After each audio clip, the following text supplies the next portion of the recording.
आने वाले दिनों में जिस तरह से रमजान शरीफ आ रहा है उसके बाद महंगाई का तूफान तो ऑलरेडी आ चुका है।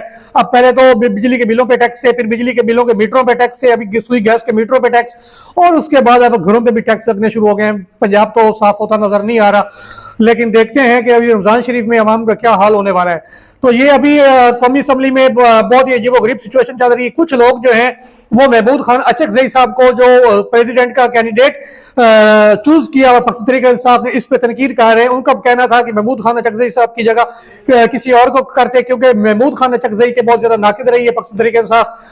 और उसके अलावा ये तो पार्टी पॉलिसीज होती है, पार्टी का फैसला है, ना हम पार्टी है ना हम तो अपनी राय दे सकते हैं। दूसरी जाने बहुत सारे हलकों में सोशल मीडिया पे उसको अप्रिशिएट किया गया। उनका कहना था कि चूंकि पाकिस्तान तहरीक इंसाफ में मुजामत की सियासत करनी है तो मुजामत का इस्तारा है अचकजई साहब, तो शायद इस बेस पे जो है अचकजई साहब को नॉमिनेट किया गया है।